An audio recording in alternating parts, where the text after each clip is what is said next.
जय श्री कृष्णा, राधे राधे। आप सभी भक्तों का आपके अपने YouTube चैनल श्री कृष्ण दीवानी में हार्दिक स्वागत है। आज हम सुन रहे हैं माघ मास महात्म्य के 1 से लेके 5 तक के अध्याय की कथा।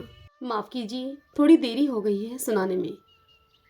आज हम प्रथम 5 अध्यायों का श्रवण करेंगे और फिर प्रतिदिन 1 अध्याय का श्रवण किया करेंगे। जैसा कि आप सभी को ज्ञात होगा, माघ मास का यह स्नान संक्रांति के दिन से प्रारंभ होकर 12 फरवरी तक चलेगा। माघ स्नान के विषय में बताते हुए सूत जी कहते हैं, जो मनुष्य गौ, भूमि, तिल, वस्त्र, स्वर्ण और धान्य आदि वस्तुओं का दान किए बिना ही स्वर्गलोक में जाना चाहते हैं, वे माघ मास में प्रातःकाल स्नान करें। अपनी प्रिय वस्तु के त्याग और नियमों के पालन से माघ मास सदा ही धर्म का साधक होता है और अधर्म की जड़ को काट देता है।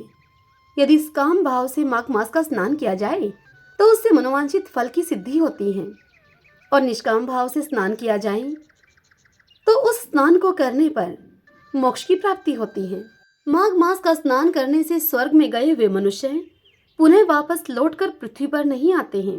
माघ स्नान से बढ़कर न ही कोई तप है और न ही इससे महत्वपूर्ण कोई साधन है। यही परम हितकारक और तत्काल पापों का नाश करने वाला है। माघ मास में प्रातःकाल स्नान करके भगवान सूर्य को अर्घ्य अर्पित करें। तदंतर तुलसी जी को भगवान श्री कृष्ण के पास रखकर उन्हें जल अर्पित करें, उन्हें स्नान कराएं और घी का एक दीपक जलाकर धूप दीप दिखाते हुए नैवेद्य अर्पित करके उनकी परिक्रमा करें। इस मास में कदापि तुलसी दल अर्पित करना भगवान को ना भूलें। तदंतर भगवान के समीप बैठकर, तुलसी जी के समीप बैठकर माघ स्नान के महात्म्य की कथाओं का श्रवण करें।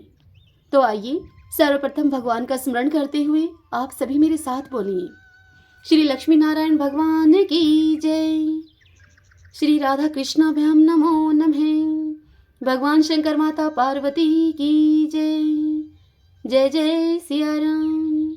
एक समय समस्त ऋषियों ने कहा लोमहर्षण सूत जी से कि हे लोमहर्षण सूत जी, अब हमें आप माघ का महात्म्य सुनाइए, जिसको सुनने से लोगों का मान संशय दूर हो जाए। यह सुनकर सूत जी मुनियों से कहने लगे कि हे मुनिवरों, आप लोगों को साधुवाद देता हूँ। आप भगवान श्री कृष्ण के शरणागत भक्त हैं, इसलिए प्रसन्नता और भक्ति के साथ आप लोग बार बार भगवान की कथाओं को पूछा करते हैं। मैं आपके कथन के अनुसार माघ महात्म्य का आपसे वर्णन करूंगा। जो अरुणोदय काल में स्नान करके इन कथाओं का श्रवण करते हैं, उनके पुण्य की वृद्धि और पाप का नाश होता है। एक समय की बात है, राजाओं में श्रेष्ठ महाराज दिलीप ने यज्ञ का अनुष्ठान पूरा करके ऋषियों के द्वारा मंगल विधान होने के पश्चात अवव्रत स्नान किया। उस समय संपूर्ण नगरवासियों ने उनका बड़ा ही सम्मान किया। तदंतर राजा अयोध्या में रहकर प्रजाजनों की अब रक्षा करने लगे। वे समय समय पर वशिष्ठ जी की अनुमति लेकर प्रजावर्ग का पालन किया करते थे। एक दिन उन्होंने वशिष्ठ जी से कहा कि हे भगवान, आपके प्रसाद से मैंने आचार, दंड नीति, नाना प्रकार के राजधर्म, चारों वर्णों और आश्रमों के कर्म, दान, दान की विधि, यज्ञ, यज्ञ के विधान, अनेकों व्रत, उनके उद्यापन तथा भगवान विष्णु की आराधना आदि के संबंध में बहुत कुछ सुना है, किंतु अब आपसे माघ स्नान का फल सुनने की इच्छा है। मुने, जिस विधि से माघ का स्नान करना चाहिए वह सब मुझे बताइए।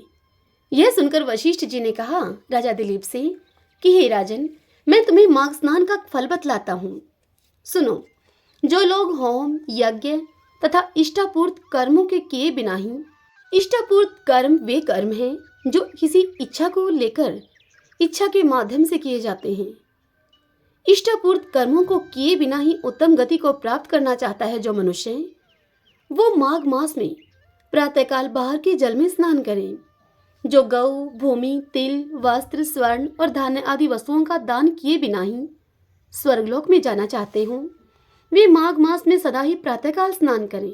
जो मनुष्य 3-3 रात तक उपवास, कृच्छ्र और पराग आदि व्रतों के द्वारा अपने शरीर को सुखाए बिना ही स्वर्ग की इच्छा रखते हों, स्वर्ग पाना चाहते हों, उन्हें भी माघ मास में सदा ही प्रातःकाल स्नान करना चाहिए। वैशाख में जल और अन्न के दान का महत्व है।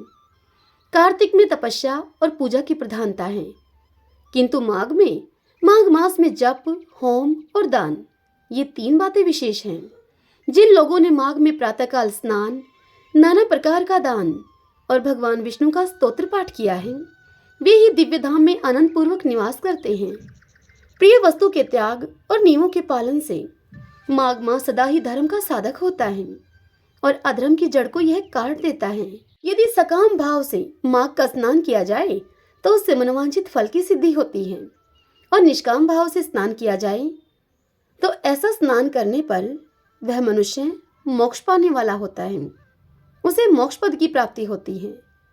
निरंतर दान करने वाले, वनों में रहकर तपस्या करने वाले और सदा ही अतिथि सत्कार में संलग्न रहने वाले पुरुषों को जिस दिव्य लोक की प्राप्ति होती है, वे ही दिव्य लोक माघ मास में स्नान करने वालों को भी मिलते हैं। अन्य पुण्यों से स्वर्ग में गए हुए मनुष्य पुण्य समाप्त होने पर वहां से फिर लौट आते हैं, किंतु माघ स्नान करने वाले मानव कभी भी वहां से लौटकर नहीं आते हैं। माघ स्नान से बढ़कर कोई पवित्र और कोई पाप नाशक व्रत नहीं है, इससे बढ़कर कोई तप भी नहीं है और इससे बढ़कर कोई महत्वपूर्ण साधन भी नहीं है। यही परम हितकारक और तत्काल पापों का नाश करने वाला है।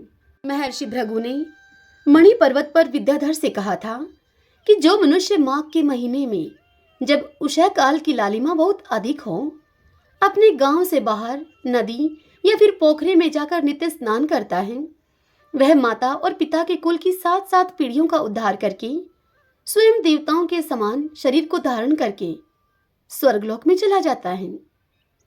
इतनी बात सुनकर राजा दिलीप ने पूछा महर्षि वशिष्ठ जी से कि हे ब्राह्मण, ब्रह्म ऋषि भृगु ने किस समय मणि पर्वत पर विद्याधर को यह धर्म का उपदेश किया था, सो सब आप बताने की कृपा कीजिए। यह सुनकर वशिष्ठ जी बोले राजा दिलीप से कि हे राजन, प्राचीन काल में एक समय 12 वर्षों तक वर्षा नहीं हुई। इससे अब सारी प्रजा उद्विग्न और दुर्बल होकर दशों दिशाओं में चली गई। उस समय हिमाचल और विंध्य पर्वत के बीच का प्रदेश खाली हो गया था। स्वाहा, स्वधा, वषटकार और वेदा अध्ययन सभी बंद हो गए थे। समस्त लोकों में उपद्रव होने लगा था। धर्म का तो मानो लोप ही हो गया था। प्रजा का भी अभाव हो गया था। भूमंडल पर फल, मूल, अन्न और पानी की बिल्कुल कमी हो गई थी। उन दिनों नाना प्रकार के वृक्षों से आच्छादित नर्मदा नदी के रमणीय तट पर महर्षि भृगु का एक आश्रम था। वे महर्षि भृगु उस आश्रम से अपने शिष्यों के सहित निकलकर हिमालय पर्वत की शरण में गए और वहां पर कैलाशगिरी के पश्चिम में मणिकोट नाम का एक पर्वत है, जो कि सोने और रत्नों का बना हुआ है। उस परम रमणीय श्रेष्ठ पर्वत को देखकर अकाल पीड़ित महर्षि भृगु का मन बहुत ही प्रसन्न हुआ और उन्होंने वहीं पर अपना एक आश्रम बना लिया। उस मनोहर शैल पर वनों और उपवनों में रहते हुए सदाचारी भृगु जी ने दीर्घ काल तक वहां भारी तपस्या की। इस प्रकार जब ब्रह्म ऋषि भृगु जी वहां पर अपने आश्रम में निवास करते थे, तब एक समय की बात है, एक समय एक विद्याधर अपनी पत्नी के साथ उस पर्वत से नीचे उतरा। वे दोनों मुनि के पास आए और उन मुनिवर भृगु जी को प्रणाम करके अत्यंत दुखी होकर एक और वे खड़े हो गए। उन्हें इस अवस्था में देखकर ब्रह्म ऋषि ने मधुर वाणी से उनसे पूछा। भृगु जी उनसे बोले कि विद्याधर, प्रसन्नता के साथ तुम बताओ, तुम दोनों इतने दुखी क्यों हो? यह सुनकर विद्याधर ने भृगु जी से कहा कि हे द्विजश्रेष्ठ, मैं अपने दुख का कारण आपसे कहता हूँ। सुनिए, मैं पुण्य का फल पाकर देवलोक में गया।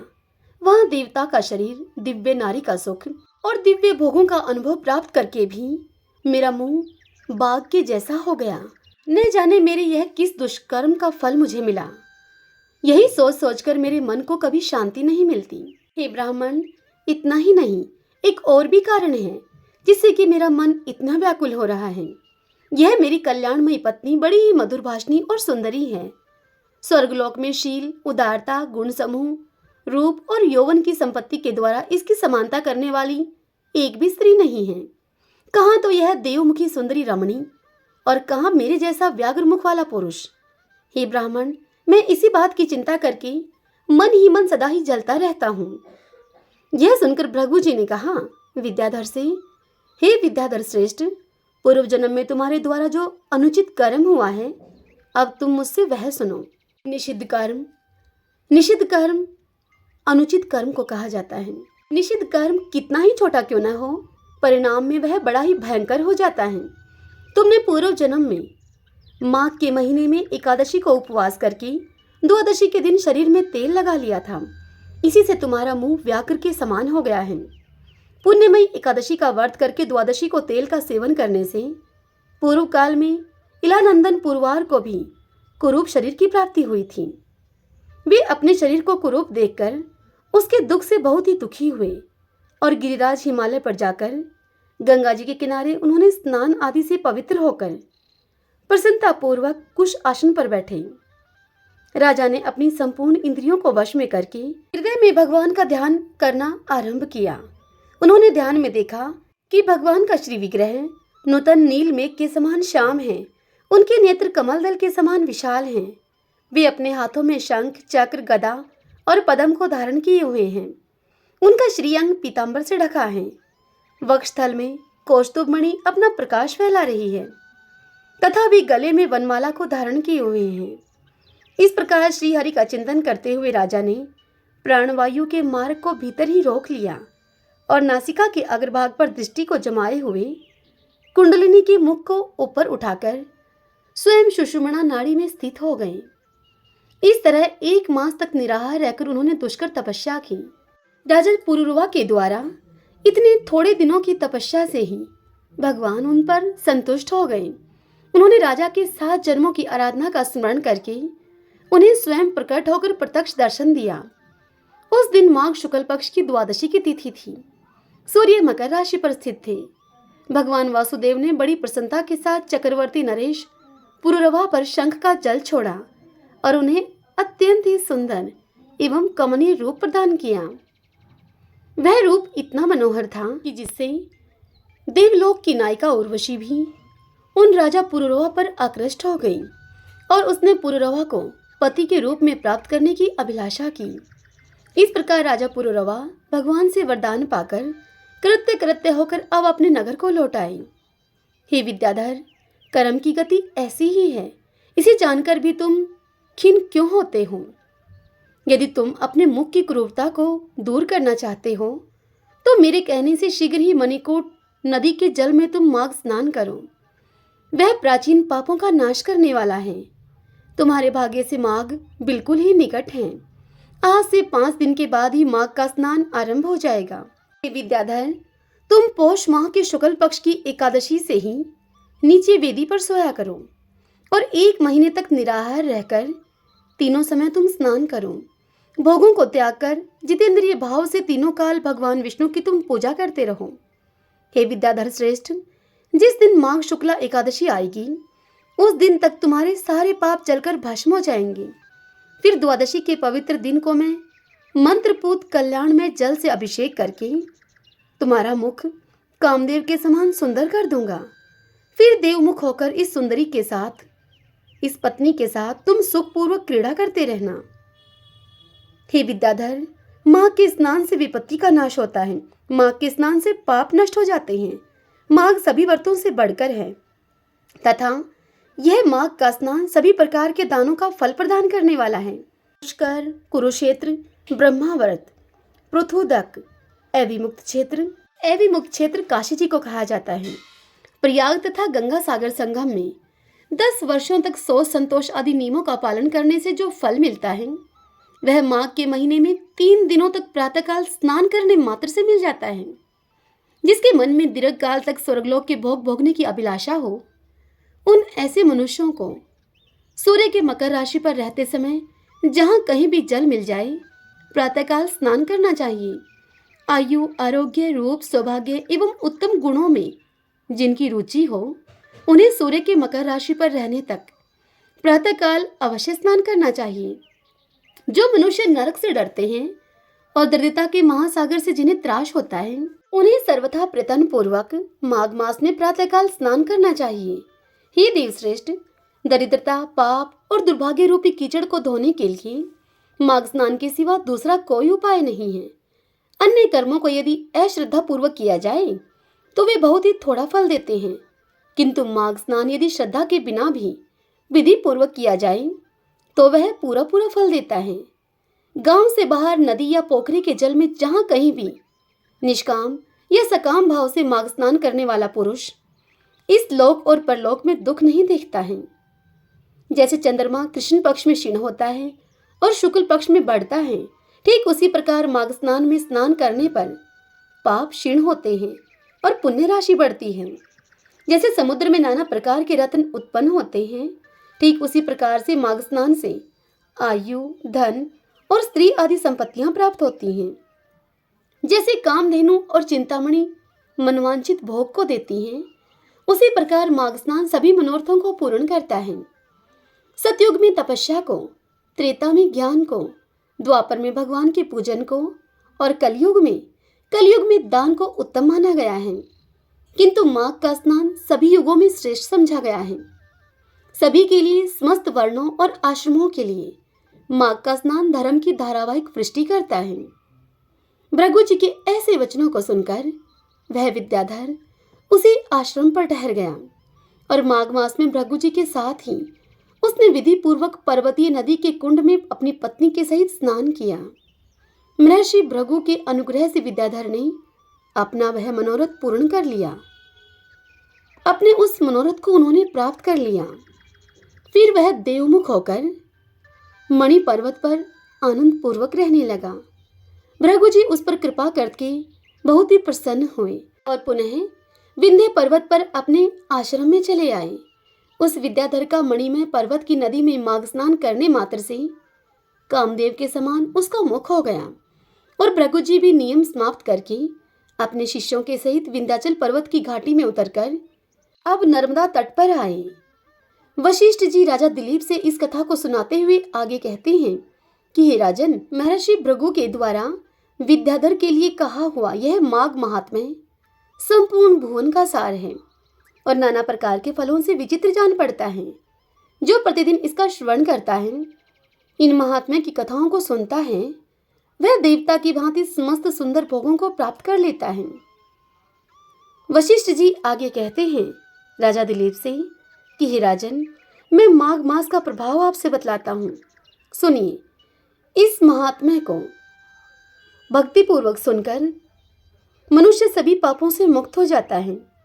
प्राचीन रथंतर कल्प के सतयुग में कुत्स नाम के एक ऋषि थे जो कि ब्रह्मा जी के पुत्र थे। वे बड़े ही तेजस्वी और निष्पाप थे। उन कुत्स मुनि ने कर्दम ऋषि की सुंदर कन्या के साथ विधि पूर्वक विवाह किया।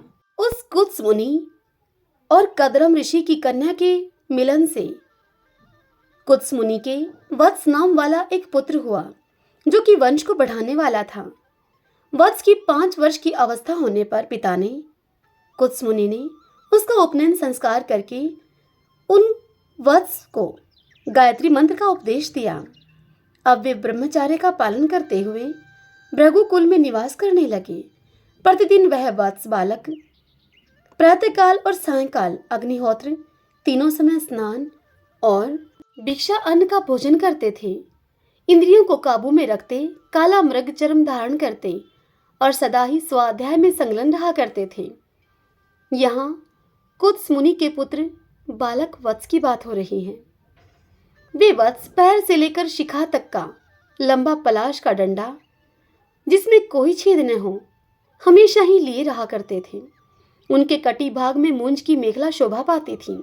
अपने हाथ में सदा ही कमंडलू को धारण करते, स्वच्छ कौपीन पहनते, शुद्ध भाव से रहते और स्वच्छ यज्ञोपवीत को धारण करते थे। उनका मस्तक समिधाओं की भस्म से सुशोभित था। वे सबके नयनों को प्रिय जान पड़ते थे।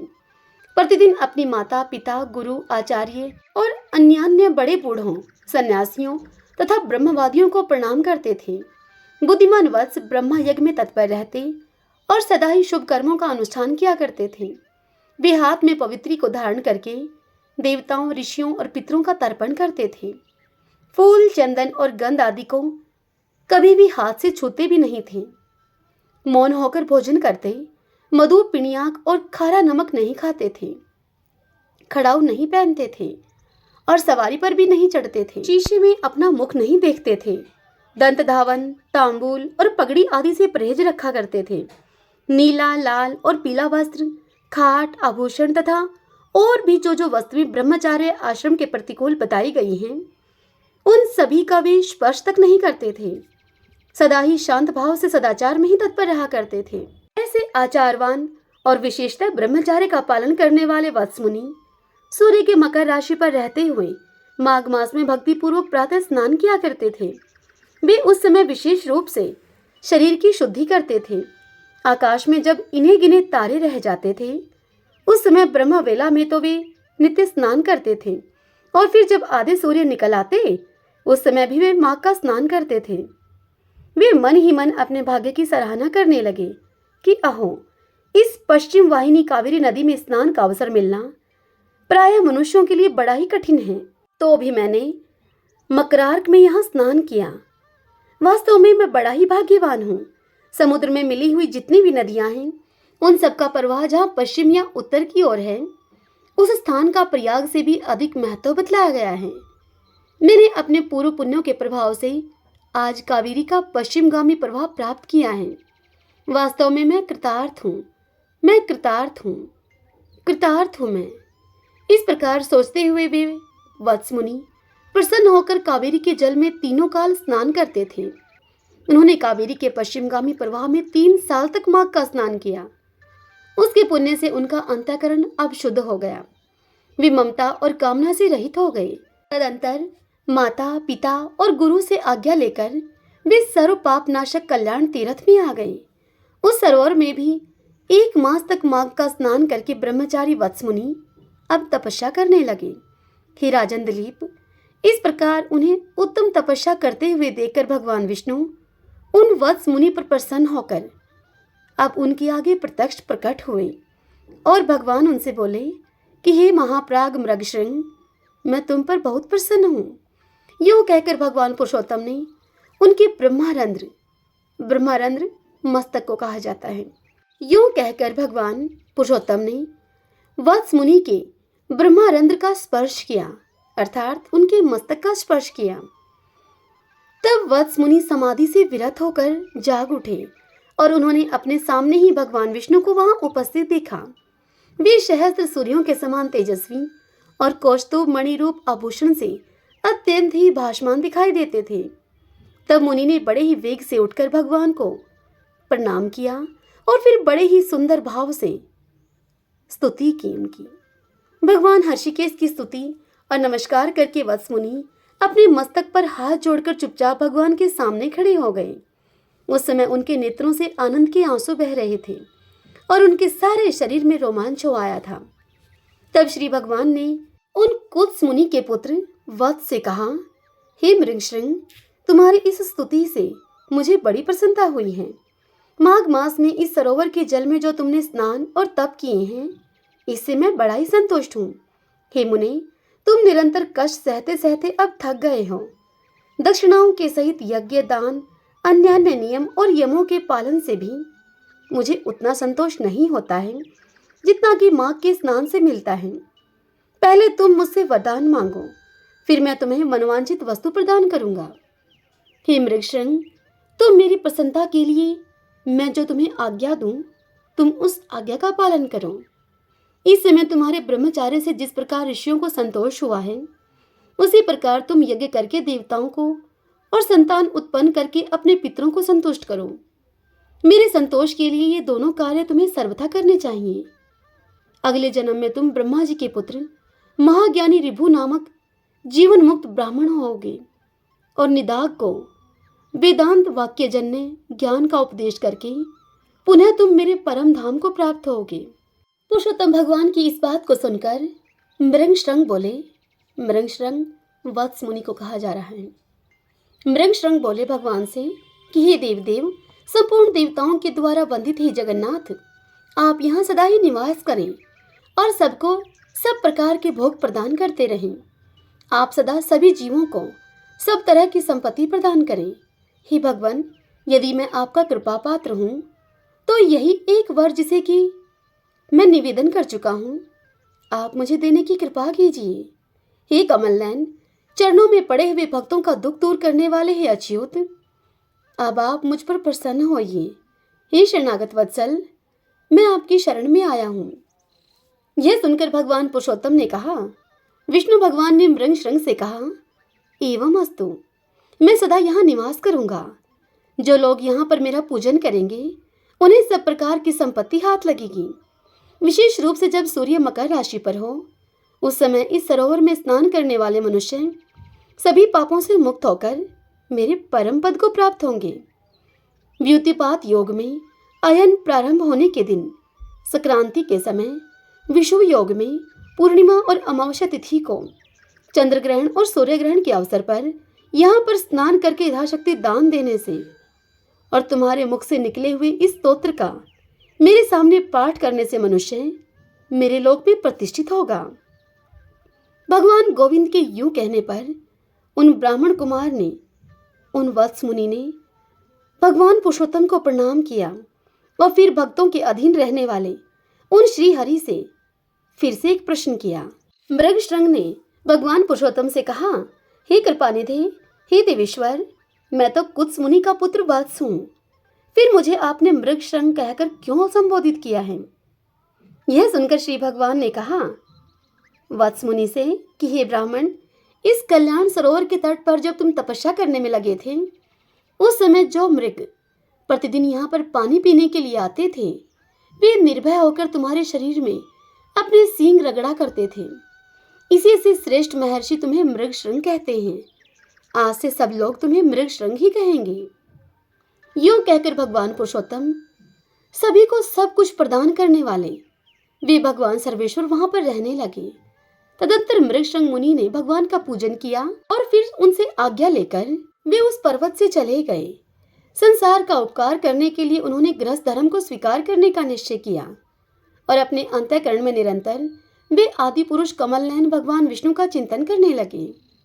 अपनी जन्मभूमि भोजराज नगर में घर आकर उन्होंने अपनी माता और पिता को नमस्कार करके अपना सारा समाचार उनको कह सुनाया। माता पिता के नेत्रों में अब आनंद के आंसू छलक आए। उन्होंने अपने पुत्र को छाती से लगाकर बारंबार उसका मस्तक सूंघा और प्रेम पूर्वक उसका अभिनंदन किया। वत्स मुनि अपने गुरु को प्रणाम करके फिर स्वाध्याय में लग गए। पिता, माता और गुरु तीनों की प्रतिदिन वे सेवा करते हुए उन्होंने संपूर्ण वेदों का अध्ययन किया और गुरु की आज्ञा लेकर विधि पूर्वक व्रत, स्नान और उपसर्ग का कार्य पूर्ण किया। तत्पश्चात महामना मृगशृंग मुनि ने अपने पिता से इस प्रकार कहा। मृगशृंग ने अपने पिता से कहा कि हे तात, पुत्र की उत्पत्ति के लिए पिता और माता को जो क्लेश सहने पड़ते हैं, उनका बदला तो वह पुत्र उस पुत्र के द्वारा 100 वर्षों में भी चुकाया नहीं जा सकता है। अतः पुत्र को चाहिए, पुत्र के लिए उचित है कि वह माता पिता तथा गुरु का भी सदा ही प्रिय करे। इन तीनों के अत्यंत संतुष्ट होने पर सभी तपस्या पूर्ण हो जाती हैं। इन तीनों की सेवा को ही सबसे बड़ा तप कहा गया है। इनकी आज्ञा का उल्लंघन करके जो कुछ भी किया जाता है वह कभी सिद्ध नहीं होता है। विद्वान पुरुष इन्हीं तीनों की आराधना करके तीनों लोकों पर विजय पाता है, जिससे कि इन तीनों को संतोष हो। वही मनुष्य के लिए चारों पुरुषार्थ कहा गया है। इसके सिवा जो कुछ भी है वह उपधर्म कहलाता है। मनुष्य को चाहिए कि वह अखंड ब्रह्मचार्य का पालन करते हुए पिता से कर्मशः 3, 2 या फिर 1 वेद का अध्ययन करने के बाद गृहस्थ आश्रम में प्रवेश करे। यदि पत्नी अपने वश में रहे तो गृहस्थ आश्रम से बढ़कर दूसरी कोई वस्तु नहीं है। पति और पत्नी की अनुकूलता धर्म, अर्थ और काम की सिद्धि का प्रधान कारण है। यदि स्त्री अनुकूल हो तो स्वर्ग से क्या लेना है, घर ही स्वर्ग बन जाता है। और यदि पत्नी विपरीत स्वभाव की मिल गई तो फिर नरक में जाने की भला क्या आवश्यकता है। यही नरक का दृश्य उपस्थित हो जाता है। सुख के लिए गृहस्थ आश्रम स्वीकार किया जाता है, किंतु वह सुख पत्नी के अधीन है। यदि पत्नी विनयशील हो तो धर्म, अर्थ और काम की प्राप्ति निश्चित है। जो गृह कार्य में चतुर, संतानवती, पतिव्रता, प्रिय वचन बोलने वाली और पति के अधीन रहने वाली है, ऐसी उपयुक्त गुणों से युक्त नारी स्त्री के रूप में साक्षात लक्ष्मी जी है। इसीलिए अपने समान वर्ण की उत्तम लक्षणों वाली भार्या से विवाह करना चाहिए। जो पिता के गोत्र अथवा माता के गोत्र उनके सपिंडी वर्ग में उत्पन्न न हुई हो, वही स्त्री विवाह करने के योग्य होती है और उसी से द्विजों के धर्म की वृद्धि होती है। जिसको कोई रोग न हो, जिसके भाई हो जो अवस्था और कद में अपने से कुछ छोटी हो, जिसका मुख सौम्य हो और जो मधुर भाषण करने वाली हो। ऐसी भार्या के साथ द्विज को विवाह करना चाहिए, जिसका नाम पर्वत, नक्षत्र, वृक्ष, नदी, सर्प, पक्षी तथा नौकरों के नाम पर रखा न गया हो, जिसके नाम में कोमलता हो।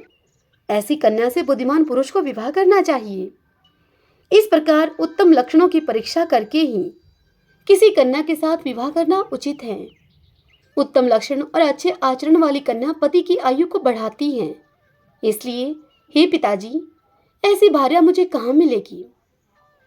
यह सुनकर कुत्स मुनि ने अपने पुत्र वत्स से कहा कि हे परम बुद्धिमान मृगशृंग, इसके लिए कोई विचार न करो। तुम्हारे जैसे सदाचारी पुरुष के लिए कुछ भी दुर्लभ नहीं है। जो सदाचारहीन, आलसी, माघ स्नान न करने वाले, अतिथि पूजा से दूर रहने वाले, एकादशी का उपवास न करने वाले, महादेव जी की भक्ति से शून्य हो, माता पिता में भक्ति न रखने वाले हों, गुरु को संतोष न देने वाले हों, गौओं की सेवा से विमुख हों, ब्राह्मणों का हित न चाहने वाले हों, यज्ञ होम और श्राद्ध न करने वाले हों, दूसरों को न देकर अकेले ही खाने वाले हों, दान धर्म और शील से रहित हों तथा अग्निहोत्र न करके भोजन करने वाले हों। ऐसे लोगों के लिए ही वैसी स्त्रियां दुर्लभ हैं। हे बेटा, माघ मास का यह प्रातः काल का स्नान निर्मल कीर्ति, विद्या, आरोग्य, आयु, अक्षय धन, समस्त पापों से मुक्ति और इंद्रलोक प्रदान करता है। हे बेटा, माघ मास सौभाग्य, सदाचार, संतान वृद्धि, सत्संग, सत्य, उदार भाव, ख्याति, शूरता और बल सभी कुछ तो देता है। कहाँ तक गिनाऊं तुम्हें? यह क्या क्या नहीं देता। हे पुण्यात्मन, कमल के समान नेत्रों वाले भगवान विष्णु माघ स्नान करने से तुम पर बहुत प्रसन्न हैं। वशिष्ठ जी राजा दिलीप को इस महात्म्य की कथा का श्रवण कराते हुए उनसे आगे कहते हैं कि हे राजन, पिता के ये सत्य वचन सुनकर मृगशृंग मुनि मन ही मन बड़े ही प्रसन्न हुए। उन्होंने अपने पिता के चरणों में अपना मस्तक झुकाकर उन्हें पुनः प्रणाम किया और दिन रात वे अपने हृदय में श्री हरि का अब चिंतन करने लगे। हरि ओम तत्सत। आइए भक्तजनों, अब हम माघ स्नान की कहानी का श्रवण करें। तुलसी जी की कहानी। कार्तिक मास की समस्त कथाएं माघ मास में भी सुनी जाती हैं। कार्तिक के महीने में सभी औरतें तुलसी माता को सींचने के लिए जाती थीं। समस्त औरतें तुलसी माता को सींचकर अपने घर को लौट आती, किंतु वहां एक बुढ़िया माई आती, तुलसी माता को सींचती, उनको भोग लगाती, उनको नहलाती और तदंतर तुलसी माता से रोज एक ही बात कहती। बुढ़िया माई तुलसी माता से कहती कि हे तुलसी माता, सत की दाता, मैं बिरला सींचू तेरा, तू कर निस्तारा मेरा। तुलसी माता, मुझे बहू दे, पीले रंग की धोती दे, मीठा मीठा ग्रास दे, बैकुंठ में वास दे, चटके की चाल दे, अच्छी मौत दे, चंदन का काट दे, अच्छा राज दे, दाल भात खाने को दे और 11 का दिन दे और भगवान श्री कृष्ण का कांधा दे। तब तुलसी माता यह बात सुनकर अब सूखने लगी। तब भगवान श्री कृष्ण ने एक दिन तुलसी माता से पूछा कि हे तुलसी, इतनी औरतें तो आती हैं, तुम्हें नहलाती हैं, तुम्हें भोग लगाती हैं, तुम्हारा पूजन करती हैं, तुम फिर भी सूख रही हो। तब तुलसी माता ने कहा कि सुनिए, रोज एक बुढ़िया माई आती हैं और मुझे ऐसा ऐसा बोल कर जाती हैं। मैं उन्हें सब कुछ तो दे दूंगी, लेकिन आप श्री कृष्ण का कांधा कहाँ से दूंगी? तब श्री कृष्ण ने मुस्कुराते हुए तुलसी जी से कहा कि अब की बार बुढ़िया माई जब तुम्हारी पूजा करने के लिए आए और तुम्हें यह सब बोले, तब उनको कह देना कि जब वो मरेगी तो उनको कांधा मैं अपने आप दे आऊंगा। अब समय पाकर वह बुढ़िया माई मृत्यु को प्राप्त हुई। समस्त गांव वालों की वहां बहुत भीड़ लग गई। सभी लोग उसको उठाने लगे, किंतु इतने प्रयास के पश्चात भी कोई उनको उठा न सका। तब वहां भगवान श्री कृष्ण एक बूढ़े ब्राह्मण का वेश धारण करके गए और भीड़ से कहने लगे कि भाई, यहाँ क्या हो गया है? तब उनको बताया कि यहाँ पर यह बुढ़िया माई बहुत ही पूजा पाठ किया करती थी, वह अब मर गई है, लेकिन इतनी पापनी है कि उठती नहीं किसी से। तब भगवान श्री कृष्ण ने कहा कि मुझे इसके कान में एक बात कहने दो, तब यह आसानी से उठ जाएगी। तब गांव वाले कहने लगे कि भाई, हमने तो प्रयास करके देख लिया, तुम भी अपनी कोशिश कर लो। अब भगवान बूढ़े ब्राह्मण के वेश में उस बुढ़िया माई के समीप गए और जाकर बुढ़िया माई के कान में कुछ भगवान ने ऐसा कहा। प्रभु श्री कृष्ण कहने लगे कि बुढ़िया माई अपने मन की निकाल ले, पीतांबर की धोती ले, मीठा मीठा ग्रास ले, बैकुंठ का वास ले, चटके की चाल ले, चंदन का काठ ले, झालर की झनकार ले, दाल भात को जीमन ले और श्री कृष्ण का कांधा ले, अपने मन की निकाल ले। यह बात सुनकर अब वह बुढ़िया माई हल्की हो गई।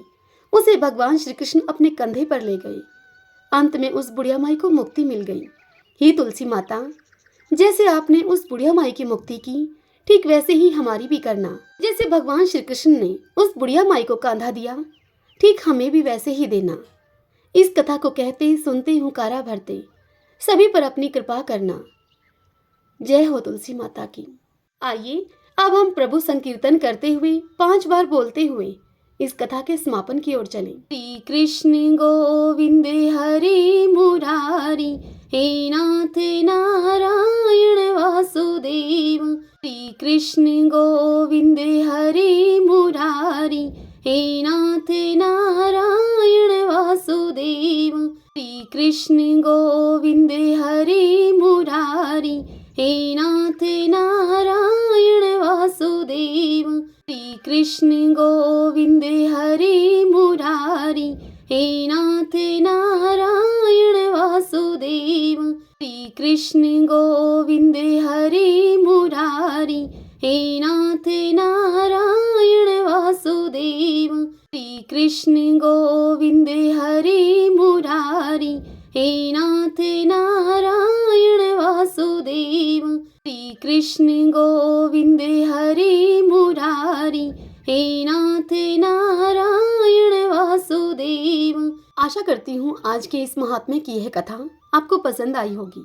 यदि ऐसा हो तो इस वीडियो को आप लाइक करें, अपने अपनों के साथ शेयर करें और कमेंट बॉक्स में जय श्री कृष्णा लिखें। हरे कृष्णा।